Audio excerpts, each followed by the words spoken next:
Então, vamos dando início a esta série de diálogos, desnudando estereótipos, que é uma realização da Escola de Magistrados da Justiça Federal da Terceira Região, sob a coordenação da desembargadora federal Inês Virgínia, das juízas federais Márcia Hoffmann e Renata Lotufo, as três que dividem comigo a organização deste evento, que ao longo desta semana, sempre às 11 horas da manhã, debaterá as questões de gênero e os estereótipos que as permeiam, sob as visões de diferentes áreas do conhecimento. Eu agradeço, cumprimento todo o nosso público que já nos acompanha e o convido para que enviem suas perguntas através do chat, tanto do Teams como do YouTube. Essas perguntas serão respondidas ao final pela ministra Ellen Grace. E solicitamos que durante todo o evento, o público, por favor, mantenha seus microfones e câmeras desabilitados para o bom desenvolvimento dos nossos trabalhos. Hoje nós contamos com a presença de uma convidada muito especial, a quem agradeço imensamente a generosidade de nos brindar com a doação de seu precioso tempo, a fim de compartilhar conosco as suas reflexões. Ela que foi pioneira em muitas das funções que exerceu ao longo da sua vida profissional, certamente com a sua experiência deitará muitas luzes sobre o tema que ainda hoje merece atenção e mais ações. Na magistratura ainda convivemos com a baixa participação feminina, especialmente nas instâncias intermediárias e superiores, e mais ainda nos cargos de direção. A jurista e ministra emérita Ellen Grace Northfleet é graduada em Ciências Jurídicas e Sociais pela Faculdade de Direito da Universidade Federal do Rio Grande do Sul e pós-graduada em Antropologia Social pela mesma universidade.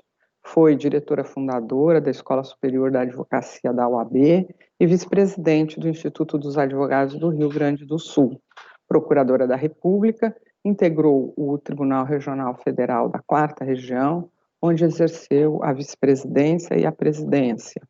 Integrou o Tribunal Regional Eleitoral do Rio Grande do Sul e participou da Comissão Permanente de Magistrados do Centro de Estudos Judiciários do Conselho da Justiça Federal.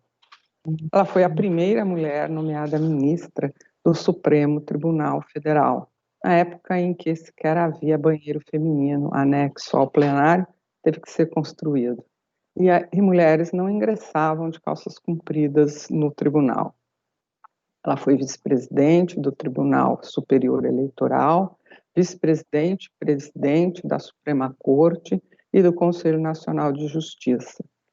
Quando sabatinada no Senado Federal para assumir a presidência do Conselho Nacional de Justiça, foi noticiado na imprensa comentários machistas de senadores que, sem, obviamente, deixarem de reafirmar o seu indiscutível mérito profissional, ressaltaram a sua beleza, charme e elegância, igualmente indiscutíveis, é bem verdade. Hoje contaremos com a interlocução do desembargador federal José Lunardelli, que realizou um excelente trabalho como diretor da Escola de Magistrados da Justiça da Terceira Região na última gestão. Ele que é doutor e mestre em Direito Econômico pela Faculdade de Direito da Universidade de São Paulo. Então, sem mais delongas, porque sei que todos querem ouvir, na verdade, a ministra, eu passo imediatamente a palavra. Ministra, por favor. Muito obrigada, desembargadora Terezinha Caserta, muito obrigada, antes de tudo, por me haver feito esse convite. Quando nós falamos a primeira vez, eu, desde logo, deve se lembrar bem, aceitei a sua proposta e aceitei por vários motivos. Primeiro, pelo tema, que me parece muito necessário de ser discutido. Em segundo lugar, também, porque se trata da Escola de Magistrados do Tribunal Regional da Terceira Região. E por que eu tenho esta ligação com o Tribunal da Terceira?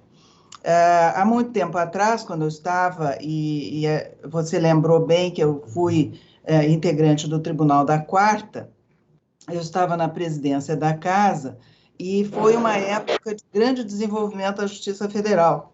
Presidia, então, o Tribunal de São Paulo o meu querido amigo Jorge Scartesini. E Jorge e eu fizemos uma dobradinha muito eficiente, junto com outros colegas também, mas especialmente nós dois, muito eficientes para discutir as matérias de necessária ampliação do Poder Judiciário federal no Brasil com a equipe econômica da época.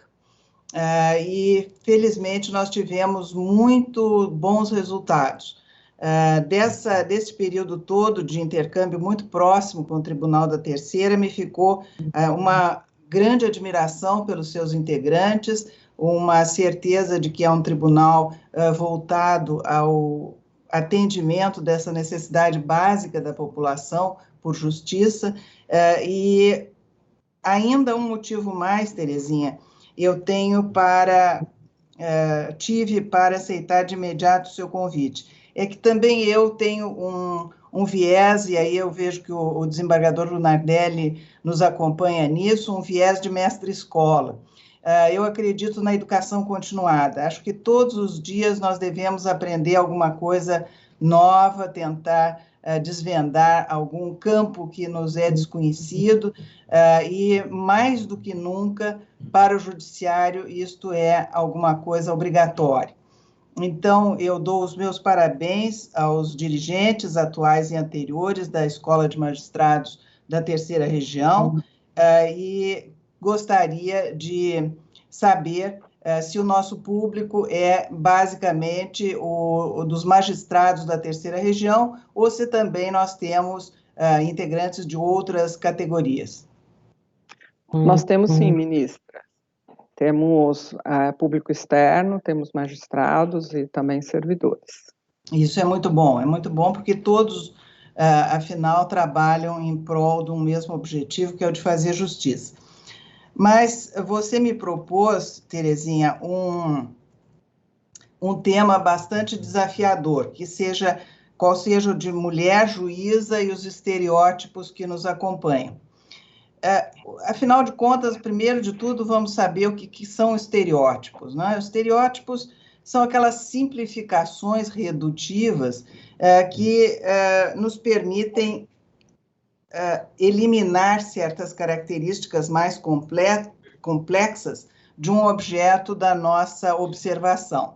O ser humano, na realidade, não tem capacidade para lidar com a complexidade de cada uma das entidades com que ele se defronta, das realidades do mundo. Então, ele busca, sim, simplificar essas realidades e acaba reduzindo-as de tal forma que elas perdem, e nesse processo perdem em perspectiva, em coloração, em detalhes, em nuances, para que possa, afinal, lidar com várias realidades diferentes. Então, a atração que existe por esses estereótipos é que elas permitem que as pessoas tomem decisões baseadas em dados que são muito pobres. Então, se eu considero que as mulheres são incapazes para a magistratura, como muitas vezes e durante muito tempo se considerou, porque as mulheres estão voltadas à maternidade e à criação dos filhos, eu justifico toda uma política de exclusão das mulheres. Da mesma forma, se verifica isso em outras profissões, não é só na magistratura. Eu até gostaria de comentar com vocês que na magistratura nós temos, e no serviço público em geral, nós temos uma situação de bastante conforto, porque o acesso mediante concurso público, ele nos permite chegar ao patamar que corresponde à nossa capacidade intelectual. Então, as mulheres, muitas vezes, em nossos concursos, são muito bem colocadas. Lá na quarta região, onde se faziam concursos anualmente, muitas e muitas vezes víamos os primeiros lugares ocupados justamente por mulheres. As mulheres são dedicadas ao estudo, elas são bastante mais metódicas e elas conseguem resultados interessantes. Então, isso povoa a nossa primeira instância com um número significativo de mulheres. Eu não sei qual é a realidade hoje da terceira região, mas, de modo geral, no Brasil, tinha-se que 30%, cerca de 30% da magistratura de primeira instância era composta pelo gênero feminino. Isso quer dizer que, claro, ainda não chegamos à paridade total, que seriam os 50%, mas nós estamos num bom caminho. É uma evolução significativa. E eu recordo, Terezinha, que quando eu me formei na faculdade, isso já vai fazendo muito tempo, na década de 70 do século passado, as mulheres eram proibidas de ingressar na magistratura no estado do Rio Grande do Sul.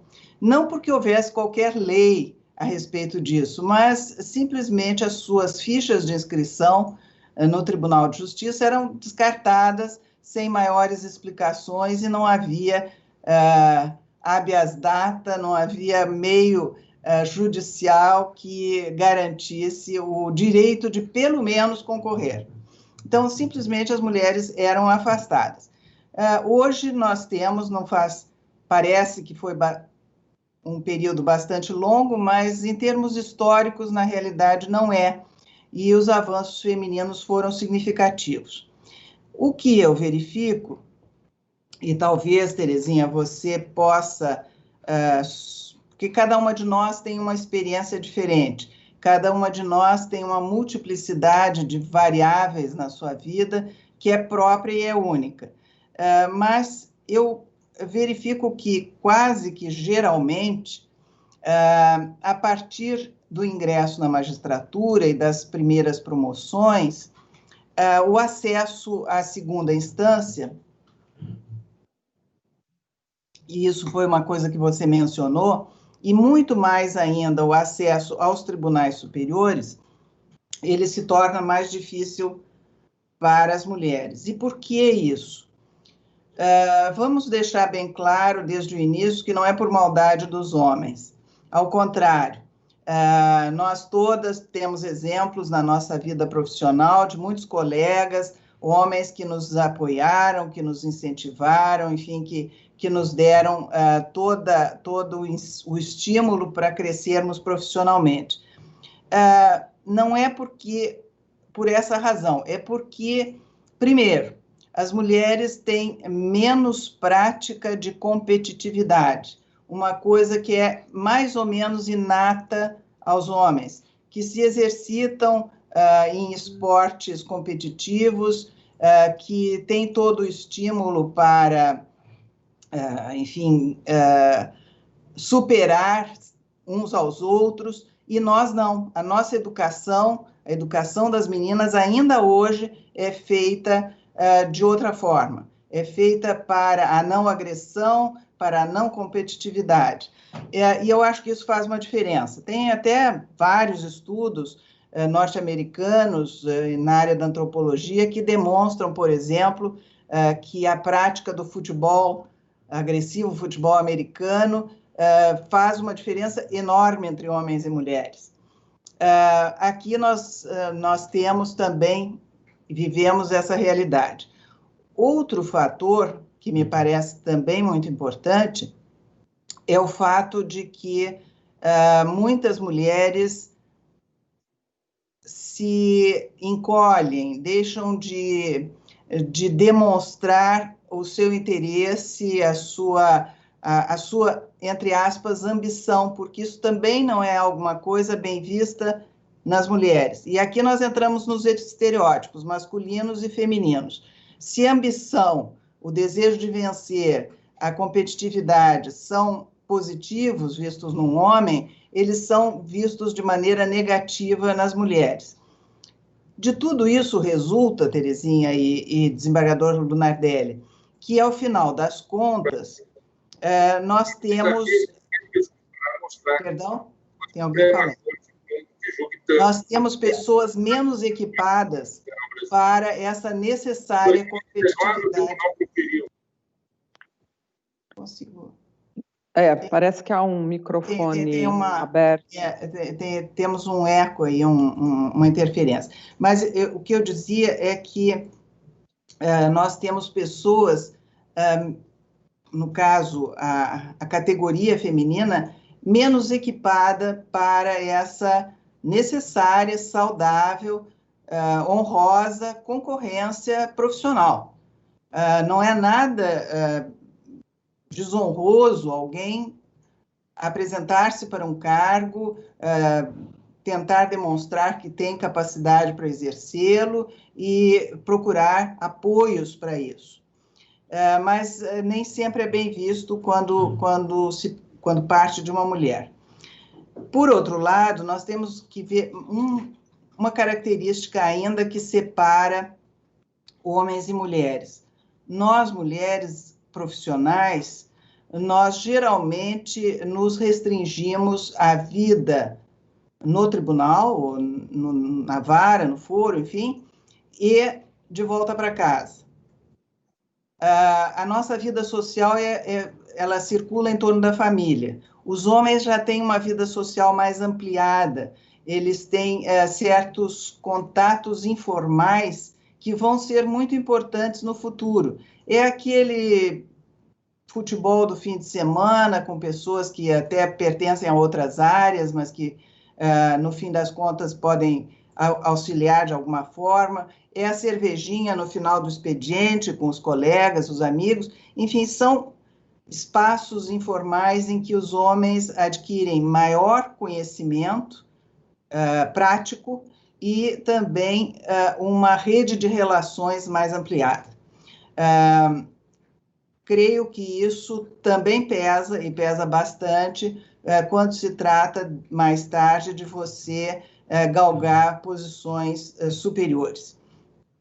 No nosso caso, as mulheres são salvas, no caso do Brasil, as mulheres são salvas pela cláusula da promoção por antiguidade, ou seja, se você não tiver os amigos certos, que considerem que você é mais eficiente do que seus colegas, esse julgamento por mérito, sabemos nós, é um julgamento muito subjetivo. Então, depende também desta rede de relações. E se você não tiver isso, na pior das hipóteses, então você galga as posições por antiguidade.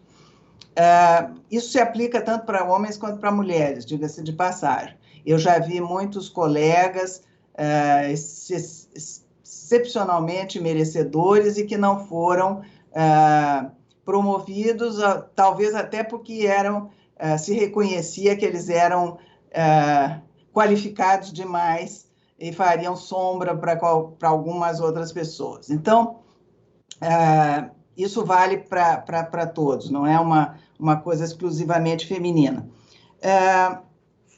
Nós verificamos que, recentemente, tem havido também, de parte do Poder Judiciário, uma necessidade muito grande de nós não apenas sermos aqueles juízes tradicionais que são eruditos, que, enfim, enchem os autos de citações em várias línguas e tal, mas temos a necessidade de nos demonstrarmos como bons administradores.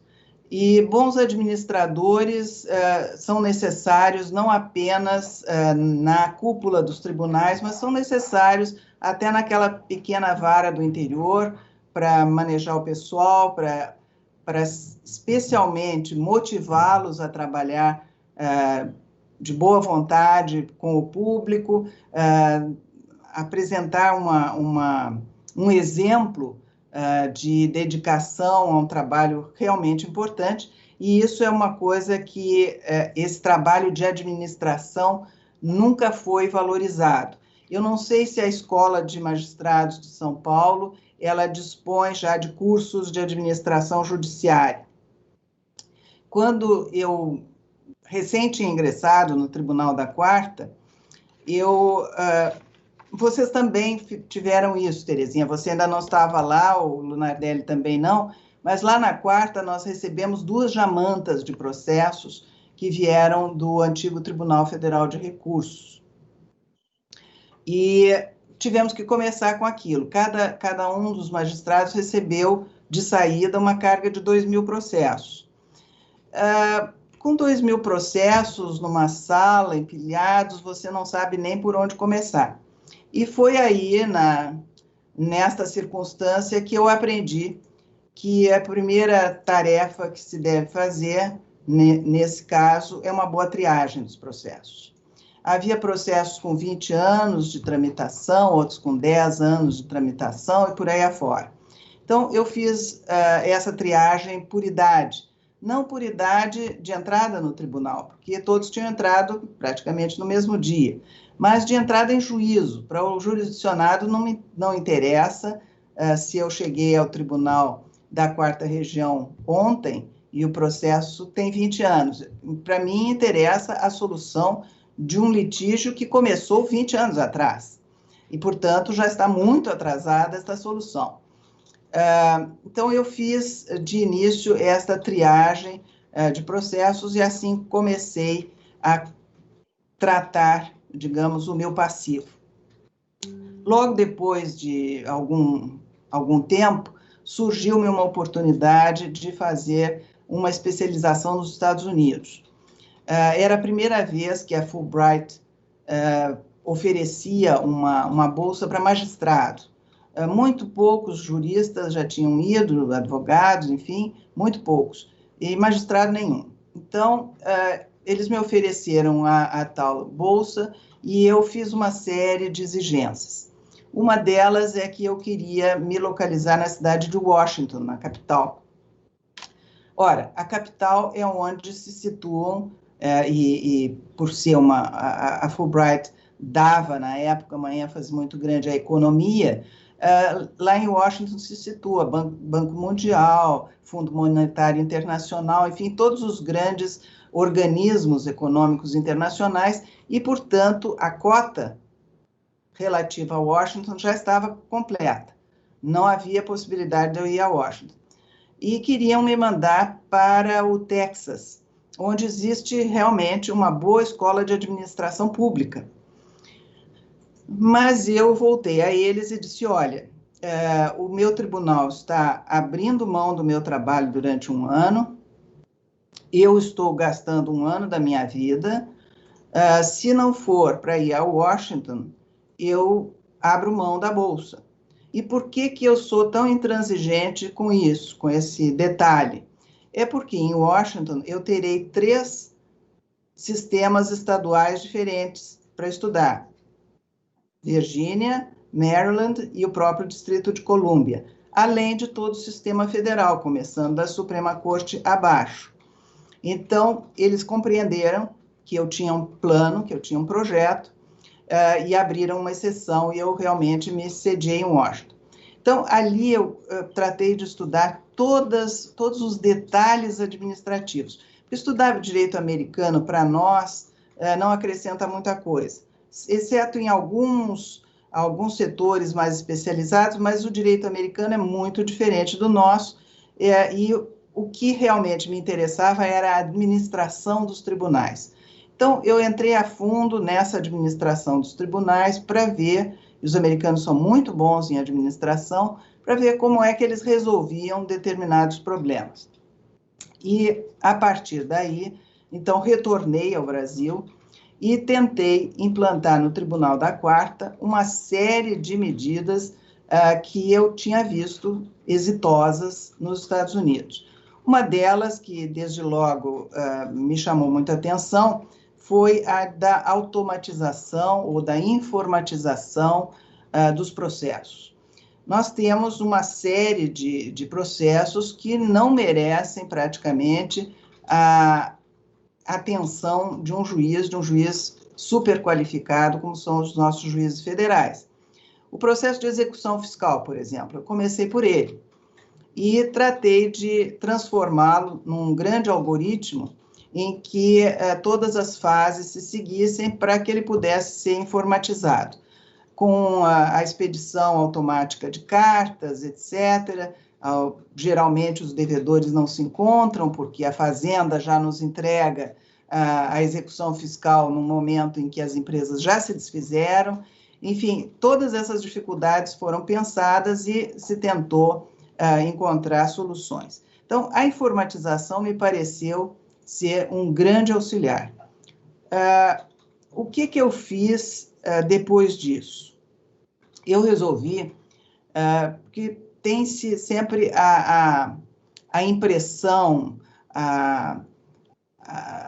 o conhecimento empírico de que algumas coisas são assim e não são diferentes, mas é preciso quantificar. Quando a gente quantifica, de fato, se consegue realmente fazer uma análise mais clara, menos preconceituosa a respeito dos problemas que nós enfrentamos. Então, eu pedi auxílio à Seção Judiciária de Porto Alegre e fui ao arquivo da Seção Judiciária, processos findos, e com uma equipe muito pequena. Infelizmente, aqui, ao contrário dos Estados Unidos, não se conta com grandes equipes, universidades ajudando, etc. Eu peguei uma equipe pequena e uma amostragem que me pareceu significativa de processos findos.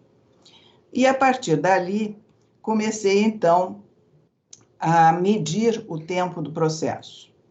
Tempo que vai desde a distribuição até a final remessa ao arquivo e recebimento no arquivo. Muito bem. Somados todos os tempos e calculadas as médias nessa amostragem, eu cheguei à conclusão de que o juiz, na realidade, que é sempre culpado pelo atraso dos processos, o judiciário é sempre o culpado porque as coisas não se resolvem a tempo, na verdade, o juiz gastava apenas 11% do tempo total. Todas as vezes em que o feito era encaminhado ao juiz, se fazia uma conclusão ao juiz, e quando o juiz devolvia com algum despacho ou sentença, enfim, este era o tempo do juiz. Depois eu calculei o tempo das partes. São duas partes, elas se contrapõem, fazem ingressar muitas petições, às vezes até desnecessárias, tem toda a dilação probatória, pois as partes gastam, cada uma delas, 10% do tempo do processo. Então, 20% temos aí para as partes. Ou seja, quase 70% do tempo do processo, o que é? É tempo inerte, é tempo de movimentação cartorária. É o processo que sai de uma vara para outra, que sai de uma mesa para outra, que sai da secretaria para a contadoria, que volta da contadoria, enfim, é um tempo sem produção intelectual. É o tempo do carimbo.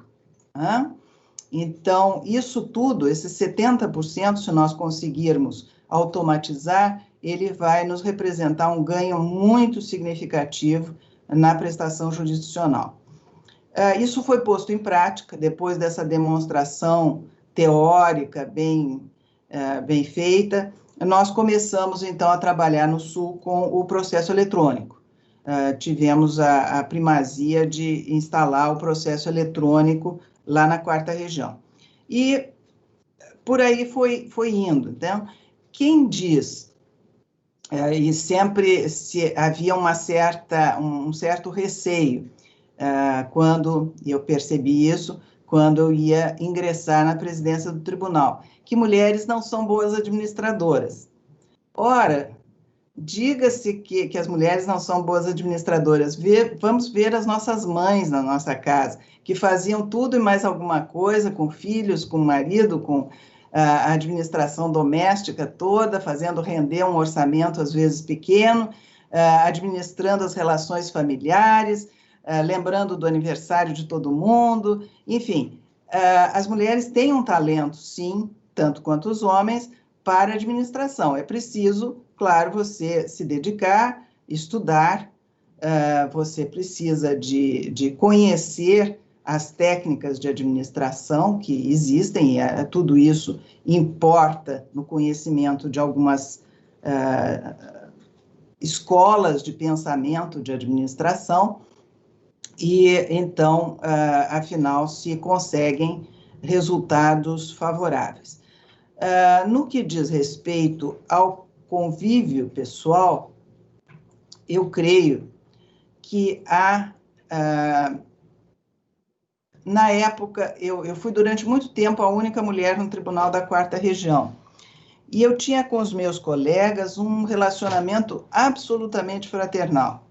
A minha presidência foi uma presidência privilegiada, porque meu vice-presidente era o Teori Zavascki, o meu corregedor era o Manuel Lauro Castilho, colega antigo, meu colega de faculdade.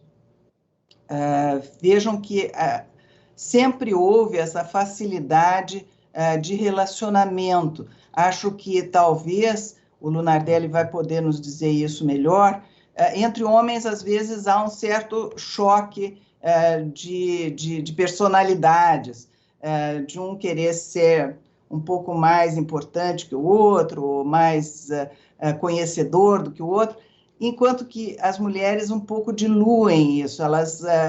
aí é o aspecto contrário da nossa não competitividade. As mulheres têm mais facilidade de agregar e utilizar adequadamente todos os talentos que estão à sua roda.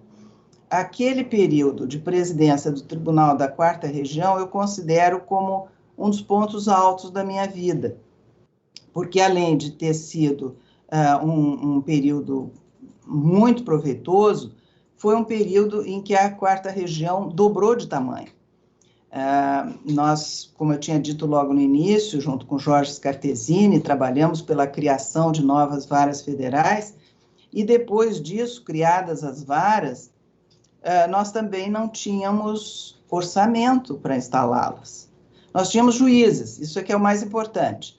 Como nós fazíamos concursos a cada ano, nós sempre tínhamos uma sobra de juízes e nós estávamos com todas as varas providas. Portanto, era possível tirar o juiz auxiliar para fundar uma nova vara. Mas o que acontece é que, principalmente, nós fizemos um trabalho assim muito cauteloso, e isso se deve especialmente ao Manuel Lauro, que era o corregedor à época, de localizar adequadamente essas varas, localizar de forma a que os jurisdicionados tivessem acesso efetivamente a um juiz federal. O trabalho feito foi tão cauteloso e tão bem sucedido que nós não temos nenhum jurisdicionado na Quarta Região a mais de 200 quilômetros de um juiz federal.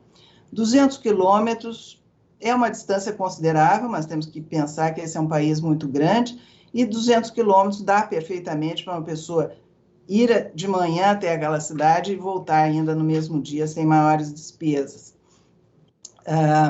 Nós fizemos isso, assim, examinando quais eram as rotas de ônibus, examinando qual era a caída da serra, examinando quais eram as cidades que entre si tinham rivalidades, geralmente cidades próximas têm rivalidades.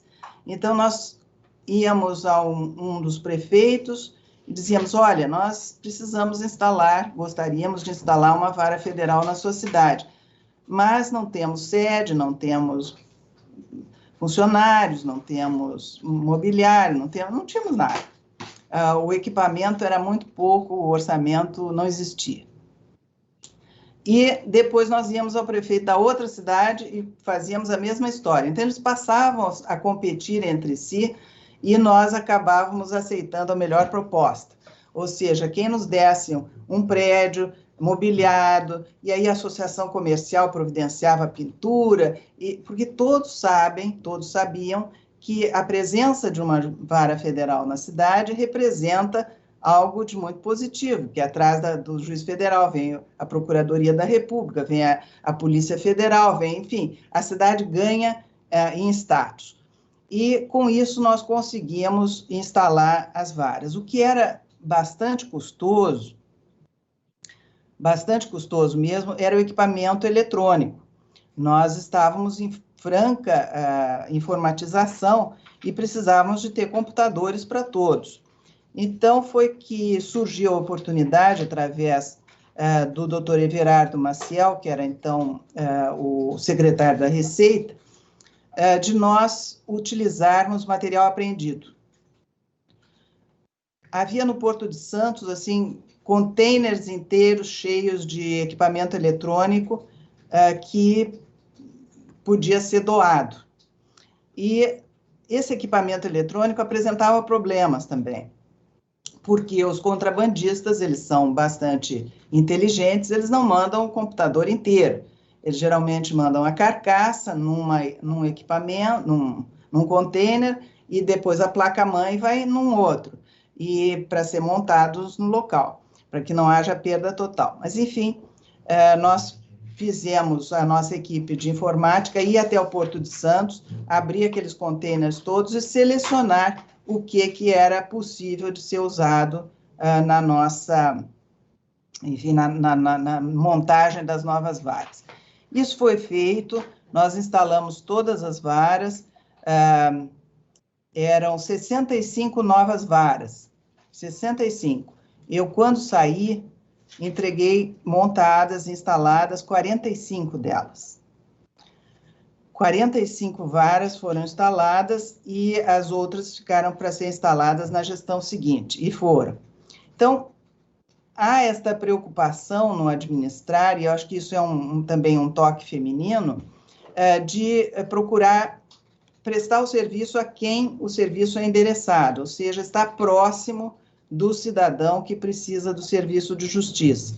Então, esta passagem lá pela 4ª Região me foi muito útil porque não só me deu essa satisfação profissional muito grande. Se vocês hoje andarem lá por interior do Paraná, Santa Catarina, Rio Grande do Sul, vão ver as placas inaugurais das varas, todas daquele período. E eu sempre dizia para os jovens juízes que estavam assumindo essas novas varas, e queria que a inauguração se completasse com o plantio de uma árvore de flor. Uma árvore bonita, própria da região, e que desse flores. E dizia aos juízes o seguinte: o serviço de justiça, o nosso trabalho, é tão delicado quanto esta pequena árvore, essa pequena muda que está sendo plantada. Ela precisa ser regada diariamente, ela precisa de ter cuidados permanentes para que venha a se tornar uma árvore frondosa que a todos acolha e a todos dê a alegria das suas flores. Então, se formou, junto aos juízes federais, todos muito jovens naquela época, um espírito muito saudável, não tanto de competição, mas de prestação de bom serviço. Depois de um certo tempo, nós verificamos que a primeira instância andava muito bem, estava coberta de todo o território coberto por varas federais, mas o tribunal ia mal, porque os juízes elaboravam suas sentenças, os advogados recorriam e no tribunal nós não tínhamos condições de vencer todo aquele passivo. O que aconteceu então? Surgiu a ideia de nós buscarmos auxílio na primeira instância. Lunardelli, naquela época, nós não tínhamos qualquer dispositivo legal que nos autorizasse a convocar juízes. Não tínhamos. Alguns juízes até reagiram mal, mas eu, junto com o meu vice-presidente e o corregedor, fomos aos colegas de primeira instância, inicialmente os sediados em Porto Alegre, porque também nós não tínhamos dinheiro para pagar diária, se fosse o caso de trazer colegas de outras sessões. Fomos aos colegas de Porto Alegre e mostramos a eles os números. Olha, aqui está o número de sentenças que os juízes produziram, aqui o número de recursos, o tribunal está levando tanto tempo para julgar esses recursos. Se nós contarmos com 8 juízes, nós diminuiremos esse prazo para tanto. Se nós contarmos com 16 juízes, nós diminuiremos o prazo para tanto. Enfim, demonstramos a eles que era viável, e que podia dar bons resultados. Bom, isso sem qualquer remuneração e sem qualquer redução da sua jurisdição originária. Eles continuavam com a carga de processos das suas varas originárias, mas acudiram à nossa convocação e assim começou esse intercâmbio muito frutífero. Eu levei depois esse intercâmbio até o Supremo Tribunal Federal, fazendo pela primeira vez a convocação de juízes de primeira instância para estarem junto aos magistrados como juízes auxiliares. E acho extremamente saudável, Terezinha, que isso aconteça, porque na primeira instância não se tem noção de como é o funcionamento dos tribunais superiores, enquanto que nos tribunais superiores, especialmente no Supremo Tribunal, muitos dos magistrados nunca foram juízes de primeiro grau, sequer de segundo grau. De modo que também não tem noção das dificuldades que enfrenta o juiz que está na trincheira. Isso, mais do que tudo, na esfera criminal. Por isso, esse intercâmbio é um intercâmbio muito salutar, é um vai e vem de magistrados que podem retornar à primeira instância e divulgar junto aos seus colegas o funcionamento dos tribunais superiores e, da mesma forma, trazer para os magistrados das instâncias superiores a realidade que vivem os colegas de primeiro grau. Porque e com isso eu encerro, Terezinha, para não me alongar mais e a gente poder fazer um bate-papo aí, a minha noção básica é que o sistema judiciário precisa ser um sistema, ou seja, não vale nada eu ter o meu gabinete perfeitamente em ordem se todo o tribunal não estiver.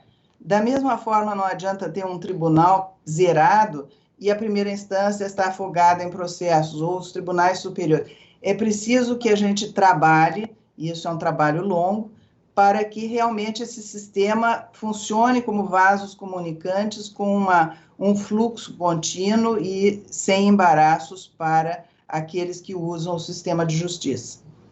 Mas eu não sei se eu divaguei muito, Terezinha, mas eu queria ainda deixar para vocês uma noção nova que eu aprendi ainda outro dia e que diz também um pouco com essa coisa de mulheres no judiciário e tal, porque, de fato, todas nós temos algumas dificuldades a revelar na nossa trajetória profissional. Mas existe um livro recente do Nassim Taleb, em que ele lança um conceito novo. Diz ele o seguinte, o resiliente, e todos nós chegamos onde chegamos por ser resilientes, o resiliente resiste aos choques e ao tempo, e permanece o mesmo. Mas o antifrágil, e esse é o conceito novo, o antifrágil fica melhor. Não se protege de ataques ou mudanças bruscas, aceita como fator benéfico para aperfeiçoamento e evolução. Então, essa noção da mulher que já foi o sexo frágil como ser o antifrágil, o que aceita as adversidades e as aproveita para melhorar, para se tornar um cidadão ou uma cidadã melhor e prestar bons serviços à comunidade em que vive.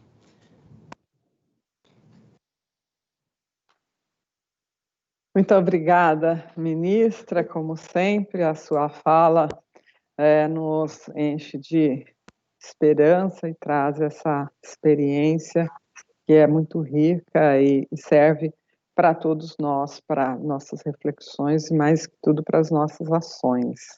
Eu passo, então, ao desembargador Lunardelli, que certamente terá considerações também a fazer. Eu cumprimento a ministra Ellen, a desembargadora Terezinha, a nossa diretora da escola, que agradeço novamente a oportunidade que me deu na gestão passada de participar do processo de formação de magistrados, sendo diretor da escola. Foi um processo muito enriquecedor para mim. às juízas que estão organizando esse evento, a juíza Renata Lotufo, Márcia Hoffmann, a desembargadora Inês. E eu queria tocar num ponto aqui que acho que é muito caro para as juízas, que é o problema do acesso à carreira, da promoção. E uma vez uma colega me disse, promoção são discutidas na charutaria, né? Na charutaria não tem tudo aqui, são nos espaços informais masculinos, né? Porque eu falei, não me lembro de ter discutido nada na charutaria, mas era apenas uma metáfora que era nos espaços informais masculinos em que a gente só tinha olhos para os homens e não tinha olhos para as mulheres. De fato, refletindo sobre isso, é verdade, a visibilidade das mulheres é muito menor nesse processo competitivo. A ministra Ellen sugeriu uma hipótese de que, pela natureza própria, a natureza humana, masculina e feminina, seria diferente, o homem teria uma maior agressividade, maior competitividade, as mulheres, pela maternidade e outras características, serão mais agregadoras, preservadoras da espécie, menos agressivas ou competitivas. A gente poderia até discutir se isso não é um estereótipo, mas não é isso que eu quero sugerir aqui, até porque eu não tenho condições de discutir essa afirmação da ministra Ellen. Eu acho que, partindo desse pressuposto, eu vou partir para esse pressuposto, de que é uma realidade, embora às vezes eu tenha alguma dúvida a respeito disso, mas não vamos discutir isso agora. Partindo desse pressuposto que é uma realidade, a ministra Ellen é o exemplo contrário é um belo exemplo de diferença, né? Porque sempre mostrou grande competitividade, participou de listas no STJ, depois foi para o Supremo Tribunal Federal, então é um exemplo de pessoa que rompeu esse estereótipo, né, de que as mulheres não são competitivas. Mas eu acho que existe pouca visibilidade delas nesse processo competitivo. Pode ter múltiplas razões, desde maior encargos domésticos, a maternidade, que desviam elas desses espaços informais, que são importantes da construção de networks que são fundamentais nessas disputas por merecimento. Elas acabam se dedicando mais à família, o trabalho doméstico é muito mais pesado para elas. Existe uma série de fatores aí que pode prejudicar, né? E isso é uma realidade. Agora, a questão que eu colocaria para a ministra Ellen, né, se ela tivesse que participar de um curso de autoajuda com as mulheres, né, então falar, olha, dá uma injeção de energia para elas virem mais na tona, para elas virem mais na luta. Qual seria, assim, 3 ideias, ou 3 pontos, ou 3 sugestões para que falar, olha, vocês têm que vir à luta, tem que entrar nesse jogo, o jogo é esse. Muito tem sido feito em termos de, e esse debate é um belo exemplo primeiro, de conscientização de que existe um espaço não isonômico entre homens e mulheres, e que elas têm menos visibilidade, que é necessário dar mais visibilidade. Lembro, alguns anos atrás, um debate que começou na FGV, por uma colega nossa, que é a Tatiana, e falou, olha, nessa mesa só tem homem, não tem mulher, e nós temos muitas mulheres tributaristas competentes que estão excluídas. Até foi um seminário que eram 2 amigos meus, o Eurico e tal, mas ela criou um debate público ali a respeito da necessidade de que nos eventos se lembrem das mulheres, elas são esquecidas. Nos processos de promoção, elas também se apresentam menos. E se não se apresentam, são esquecidas, né? Então, a senhora que já participou de tantos processos sabe que tem que ter estômago, tem que ter rede de contatos, tem que ter disponibilidade para brigar, né? Quais as sugestões que daria para as nossas colegas em termos de incentivos e como a gente pode incentivá-las mais a participar desse processo, que é um processo político, né? Também, reflito outro ponto aqui, já participei de diversas associações, tanto da AJUFESP quanto da JUF. Na hora de constituir a chapa, a gente sempre fala, nós precisamos de mulheres. A gente sai atrás, né? Abre a lista, né? Olha, quem pode e tal. E é uma dificuldade enorme de conseguir mulheres para entregar chapas, participar das associações e tal. Eu vejo que há muito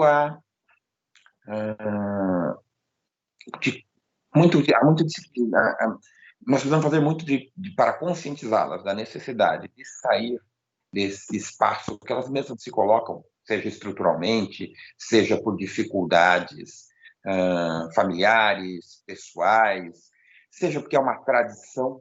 Como romper com isso? E como, pedindo aí as 3 dicas fundamentais que a senhora daria para as mulheres para entrar nesse processo competitivo, quais seriam? Você já passou por todos, já chegou ao topo da carreira, né? Para colocá-las nesse processo competitivo das promoções, porque se elas não entram ou não são incentivadas, cada vez menos elas serão lembradas. Então, essa primeira questão que eu coloco aí para a gente trabalhar, talvez, essa diferença de natureza entre homens e mulheres, a maior agressividade, a ambição dos homens, um recuo maior das mulheres nesse processo político de disputa, que são as promoções para merecimento, que são mesmo um processo político de disputa. Você tem toda a razão, Lunardelli, que esses processos são políticos. São políticos no melhor senso da política. Todos nós atuamos politicamente dentro do nosso ambiente, de alguma forma. Não é a política partidária, não é a política de outra natureza, é a alta política. Realmente se trata da política institucional, e para isso, você lembrou muito bem, são importantes as associações de magistrados, às quais as mulheres nem sempre comparecem como deveriam. O espaço das associações é um espaço da política profissional própria da magistratura. Mas você me pediu aí 3, digamos, conselhos. Uma coisa que eu poderia dizer, acho que Terezinha não vai discordar de mim, é que o mais importante de tudo é acreditar em si mesmo.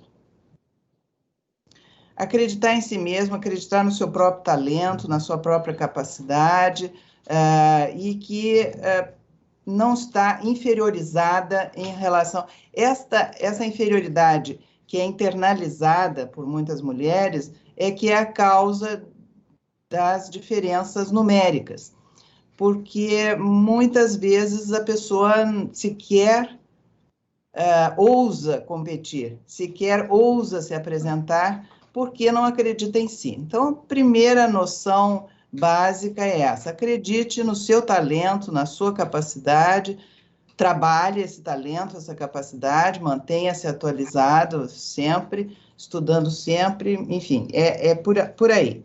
Segundo aspecto que eu acho muito, muito importante é o de, nas competições que surgem na carreira, isso serve para homens e para mulheres, sempre jogar limpo, nunca desfazer dos seus competidores. Ao contrário, você se engrandece se os seus competidores forem muito capacitados. Você só se engrandece se acabar sobrepujando um grupo de competidores muito qualificados. Então, essa noção de sempre jogar limpo é alguma coisa que, junto aos eleitores, entre aspas, pega muito bem. É uma coisa que marca muito a pessoa, e é um traço de caráter positivo. Nunca tentar desmerecer os seus concorrentes. Isso eu acho que é alguma coisa que é ruim para você, porque você não tem a noção exata de com quem está lidando. Se você tem um competidor muito forte, você desmerece, tenta imaginar que aquele competidor não é tão forte, você já vai mal. Como dizia a arte da guerra, é preciso conhecer o seu exército e também conhecer o exército inimigo. Se você conhece os dois, as forças que ambos têm, então o seu resultado poderá ser positivo. E, por último, e não menos necessário, saber que tudo isso acarreta esforço, desgaste, trabalho, enfim, não é nada fácil, nada cai do céu. Muitas vezes as pessoas esperam que tudo se resolva, eu vou ficar em casa de braços cruzados e alguém vai vir com um sapatinho de cristal, acertar o tamanho do meu sapato. Não é, nem é assim na vida pessoal, nem é assim na vida profissional. Você realmente precisa cumprir todas as etapas de uma de uma liturgia de acesso. Você referiu aí que eu participei de diversas competições e tal, e que fui bem-sucedida, mas houve também as que eu não fui bem-sucedida. Eu vou lhe contar, por exemplo, o fato de eu ter concorrido a uma posição no órgão de apelação da Organização Mundial do Comércio. Esse órgão de apelação havia um membro brasileiro, que era o professor Luiz Olavo Batista, e o professor... Tem uma interferência, será que não dá para eliminar isso, por favor? Vocês escutam um sonzinho? Bem, o professor Luiz Olavo ia sair do órgão de apelação e me sugeriu que, para não perdermos a vaga brasileira, eu me apresentasse. Eu estava no Supremo ainda, época. E me dispus a fazer todo o périplo, e não foi pequeno, visitando os embaixadores de diversos países estrangeiros lá em Genebra para apresentar a posição brasileira, qual era, etc. Fui aos Estados Unidos me apresentar perante o Departamento de Comércio, que é quem cuida deste aspecto, dessa nomeação. Enfim, fiz todo o trajeto e acabei não sendo bem-sucedida. Mas aprendendo grandes lições nessa trajetória. Ou seja, você não necessariamente precisa chegar àquele resultado inicialmente pretendido, mas faça da trajetória uma experiência positiva, uma experiência muito, muito enriquecedora. Depois de passado algum tempo, porque nesses organismos internacionais tudo é muito sigiloso, eu fiquei sabendo que, afinal, a decisão não se tinha dado por uma escolha pessoal, ou seja, de nada importava, no caso, a minha pessoa, o escolhido tinha sido um representante do México, por uma jogada diplomática inteligentíssima do Canadá, que hoje, atualmente, a organização está praticamente esfacelada, e o órgão de apelação nem tem funcionado porque faltam membros. Mas, naquela época, os Estados Unidos representavam a América do Norte, o Brasil estava representando a América do Sul. Havia uma cadeira permanente para a China, uma cadeira permanente para a Rússia e outras posições. Então, o Canadá não tinha qualquer esperança de alcançar uma posição no órgão de apelação. O que fez o Canadá? Deslocou a situação do Brasil, ao invés de ser América do Sul, América do Norte, como uma posição das Américas. Então, puxou essa posição para o México. E na próxima rodada, então, o Canadá se apresentará com uma candidatura. Ou seja, são jogadas de longo prazo que são bonitas de ver, a diplomacia é uma arte extremamente sofisticada, e eu não perdi nada, não me senti minimamente diminuída por não ter obtido uma solução favorável. Só lamento que o Brasil tenha perdido, sim, a posição. Ministra, a propósito dessa questão, e até trazendo a simbologia aí, o gênero masculino simbolizado como uma seta, né? O homem é aquele que lança, aquele que vai, aquele que arrisca. Então, a ambição sendo algo mais masculino do que feminino, e muitas vezes, como a senhora já mencionou, que a ambição não é muito bem vista para as mulheres. Na época em que a senhora concorreu a essa posição, e já tinha uma projeção internacional, já era muito respeitada, mas a revista Época noticiou que havia entre os ministros do Supremo uma resistência e que havia um certo preconceito, porque achavam que talvez fosse ambicioso demais para uma mulher. coisa que não ocorreu quando outros ministros do próprio Supremo tentaram cargos internacionais e até obtiveram. Então, eu gostaria de saber como a própria ministra Carmen Lúcia, em plenário, já mencionou que há muito preconceito, que não é fácil para uma mulher ser juíza dentro daquela corte, que ela mesma já chegou a ouvir comentários, como acho que muitas de nós mulheres ouvimos ao longo da vida, né? Magistratura não é lugar para mulher, e menos ainda uma corte suprema. Eu gostaria de saber como é a sua visão a propósito disso. Bem, de fato, Terezinha, quando houve aquela minha tentativa de concorrer ao órgão de apelação da OMC, alguns colegas fizeram comentários, mas a gente sabe que os colegas fazem comentário até sobre o time de futebol do Brasil, então isso não quer dizer muita coisa, não me afetou. O fato é que eu sempre me senti no tribunal muito à vontade. Como eu disse anteriormente, eu fui a primeira mulher no tribunal da 4ª Região, não havia nenhuma outra colega, depois foram ingressando. Também no Supremo eu fui a primeira mulher, mas em circunstâncias muito especiais. Veja bem, Nelson Jobim era um amigo praticamente de infância, nós somos contemporâneos de faculdade. Moreira Alves foi o meu examinador no concurso de procuradora da República, quando eu tinha 25 anos, e desde então ficamos amigos. Sidney Sanches era um amigo antigo.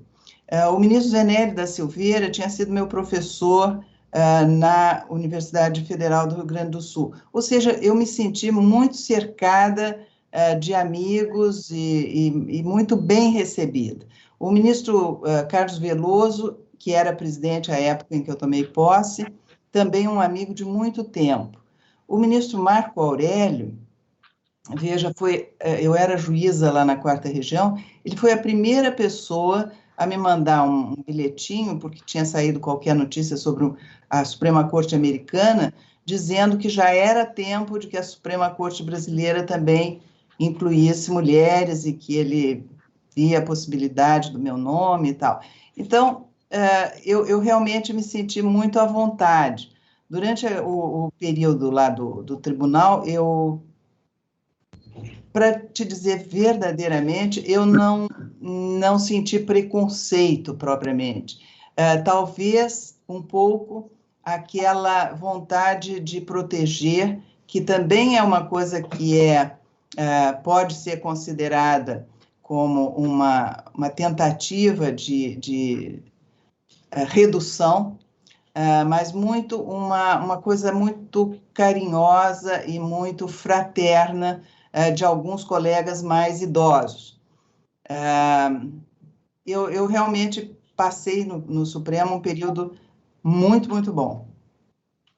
E acho o colegiado, ele permite isso, sabe? Você, se alguém desfizer da teoria que você está tentando demonstrar, e você tem certeza a respeito, você tem condições de retrucar, não tem problema nenhum, isso é natural num colegiado. Muito obrigada, ministra. Nós estamos já avançando um pouco do horário, mas caso a senhora possa seguir conosco um pouquinho mais, nós temos algumas perguntas. Tá certo, vamos lá, vamos às perguntas. Que ótimo, obrigada, eu agradeço muito. Nós temos uma pergunta da nossa colega Neuza Alves, e ela faz aqui umas considerações, mas como o tempo não nos permitem, eu iria direto à pergunta, que ela pergunta se nós temos como lutar, no bom sentido da palavra, de igual para igual, no mundo feito pelos homens. Como fazê-lo e sem perder a feminilidade, a graça e a beleza, como a senhora nunca perdeu. E eu acrescento que outro dia me perguntaram, a mulher, às vezes, nesse meio, é obrigada a dar uma de macho, entre aspas, ou seja, em algumas situações, perder esse aspecto mais feminino para falar um pouco mais alto quando em sessões é interrompida, ou enfim, alguns comportamentos que dificultam a mulher lutar de igual para igual? Isso realmente é alguma coisa de que muitas colegas se queixam, de serem interrompidas. Isso não só na magistratura, mas também nas mesas de reuniões dos conselhos de administração. Quantas vezes alguém já não viu você apresentar uma ideia, aquela ideia passa batida, sem que ninguém registre, daqui a pouco um colega do outro lado da mesa traz a mesma ideia e é aplaudido. Isso já aconteceu muitas vezes e vai seguir acontecendo. Quando acontecer, você deve fazer registrar, sim, o seu apoio àquela ideia do colega, que coincide com a sua, já apresentada anteriormente, e não se deixe de forma nenhuma intimidar por esse roubo de ideias. Por vezes, viu, eu já como tática, como modo de conseguir determinados objetivos, já cedi muitas ideias. Até para fazer com que as pessoas aderissem a elas. Então, às vezes é mais fácil você apoiar uma ideia que alguém não teve, para que ele se sinta proprietário da ideia e não lhe prejudique a execução. Mas isso é uma tática política bastante sutil que precisa ser usada com cautela. Muito obrigada, ministra. Nós temos aqui mais uma pergunta da Lamara Simões. Ela indaga: a mulher, em seu trabalho, vivencia situações de machismo e exclusão, mesmo entre as próprias mulheres. Por exemplo, ao serem deixadas de lado quando engravidam ou têm filhos pequenos. Como podemos fazer com que as colegas compreendam que é possível conciliar competência e habilidade com a maternidade? Isso é verdade desde que você possa ter segurança e tranquilidade de que seu filho, sua filha, vai ficar bem cuidado. Quando se trata de magistradas, nós estamos falando de uma classe social que efetivamente pode buscar auxílio para esse fim. Nas classes mais baixas, realmente, as pessoas passam um grande problema porque não tem mesmo com quem deixar os filhos. Mas uma coisa não tem nada a ver com a outra, Terezinha. Você pode perfeitamente bem criar seus filhos de forma adequada, dando-lhes a atenção necessária, o tempo de qualidade de que tanto se fala, e, ao mesmo tempo, estudar, dedicar-se à carreira, desenvolver-se e fazer com que seus filhos valorizem essa sua posição. Isso fará com que a próxima geração já enxergue com novos olhos. Por exemplo, minha mãe era exclusivamente dona de casa. Já minha filha teve a oportunidade de ter uma mãe que trabalhava e que tinha responsabilidades, que levava a sério as suas responsabilidades, de modo que as gerações vão se beneficiando da experiência das gerações anteriores. Terezinha, posso colocar uma questão em vinculação com essa, que tem a ver com a nossa realidade hoje, por conta da pandemia, o teletrabalho e tudo mais. Eu já tenho no meu gabinete algumas servidoras que, depois que tiveram filhos, eu deixei elas no teletrabalho, não precisaram retornar, prorrogou a licença maternidade, fazendo trabalho em casa, vim uma vez por semana, só no gabinete, para pegar trabalho, discutir e tal. Uma vez, uma delas me disse que era o melhor dia da vida dela, que ela se preparava para sair de casa, né, que ela se arrumava. E aí não, mas eu coloco o seguinte: será que o teletrabalho, essa possibilidade, não devolve muito mais a mulher para o espaço doméstico, o espaço do lar, e tira a visibilidade delas? Não há um risco também o teletrabalho de ampliar o ostracismo da mulher? É isso que eu coloco em face dos homens, porque os homens não ficam no teletrabalho. Acho que a minha mulher, ela fala que quando O homem sai de casa, ele fecha a porta, ele esquece os problemas. A mulher, ela sai de casa, ela fecha a porta, ela não esquece os problemas domésticos, né? Tem essa dificuldade. Será que o teletrabalho não tende a ser um problema maior em termos de participação, de visibilidade das mulheres no ambiente de trabalho? Talvez elas tenham que se trabalhar, porque acho que o teletrabalho, mesmo pós-pandemia, ele vem para permanecer com maior intensidade do que nós tivemos no passado, porque tem funcionado em muitos setores, em muitos serviços, em muitas cidades. Uma dúvida para colocar aqui. Eu acho, Lunardelli, que em parte você está pensando aí numa possibilidade muito real. Quanto mais reclusas as mulheres permanecerem, menos elas terão chances de avanço na carreira. O teletrabalho, também temos que pensar, não vem só para as mulheres, vem também para os homens. Agora, os homens contam com uma outra diferença, que é a maior mobilidade. Os homens se movimentam mais que as mulheres. Eles saem, eles vão, eles têm grupos de amigos, eles, enfim, tem toda isso que eu chamava de rede informal de relações. Sem dúvida nenhuma, os homens não vão se conformar a ficar muito tempo só no teletrabalho. Eles vão querer voltar para o escritório para conversar, nem que seja com os colegas, com os superiores e tal, para serem vistos.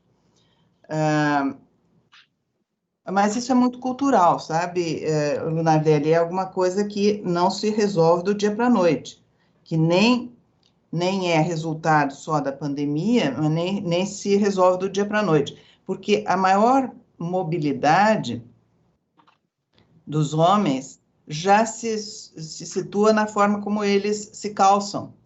Os homens andam com calçados confortáveis, as mulheres usam saltos altos. Nós sabemos que na antiga China as mulheres tinham os pés martirizados para justamente não poderem se movimentar muito, além das barreiras que não são físicas, mas são barreiras psicológicas. As mulheres não circulam em qualquer ambiente, elas, enfim, têm umas restrições que são restrições sociais maiores.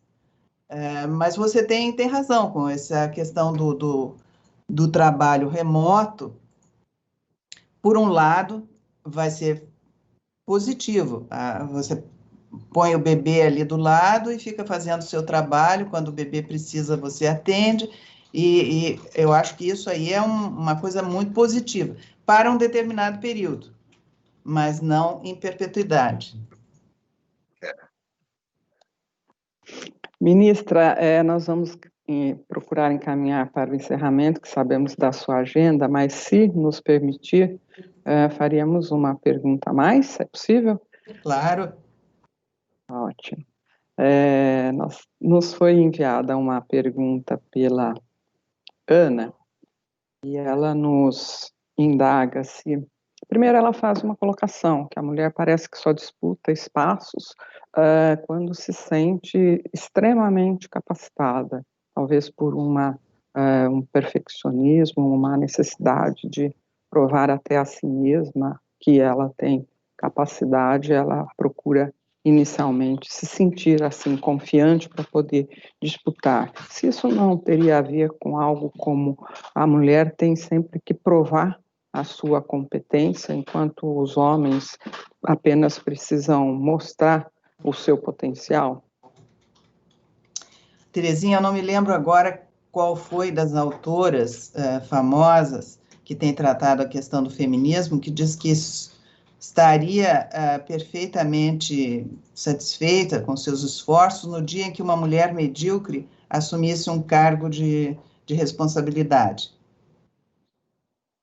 As mulheres não têm direito de serem medíocres, isso é verdade. Por si mesmas, por sua exigência pessoal, elas já não se lançam a posições para as quais não estejam muito qualificadas, e se isto acontecer, elas geralmente são muito mais criticadas que os homens. Nós temos na história recente do Brasil vários exemplos. Eu não vou mencionar aqui por nome, mas nós sabemos quem são. Se homens falharam nas mesmas posições, claro, receberam críticas e tudo, mas as mulheres ainda são um pouco mais fustigadas porque não desempenharam adequadamente. Muito obrigada, ministra. Eu já vou efetivamente encerrar, embora haja algumas outras perguntas, mas o horário já avança e nós já abusamos muito da sua disponibilidade, da sua generosidade, da sua simpatia, beleza e elegância sempre, e especialmente da sua inteligência, da sua bondade em compartilhar conosco essas experiências e essas reflexões que tanto colaboram para que as mulheres também possam, como a senhora fez, chegar aos postos e desempenhá-los de forma brilhante e, com isso, incentivar muitas outras mulheres a continuarem essa luta que ainda necessita de muitas batalhas, mas que se faz necessário. Então, agradecendo a sua colaboração, a sua presença e a sua fala maravilhosa, também agradecendo a participação do nosso colega Lunardelli, com as suas intervenções muito apropriadas, e especialmente o nosso público que nos acompanhou fielmente, e convidando a todos para retornarmos amanhã às 11 horas, quando trataríamos de arte, com os diálogos relativos a grafite e gênero, e depois, durante toda a semana também, sempre às 11 horas. Muito obrigada. Terezinha, eu que agradeço a oportunidade de estar com vocês, de alguma forma tentar servir a Escola de Magistrados do Tribunal da Terceira e alcançar todos os colegas e colegas o meu abraço muito afetuoso. Muito obrigada, ministra. Muito obrigada, Lunardelli. Eu agradeço também a oportunidade de participar desse debate. Viu? Então, muito obrigada e até amanhã a todos que puderem nos acompanhar. Até logo.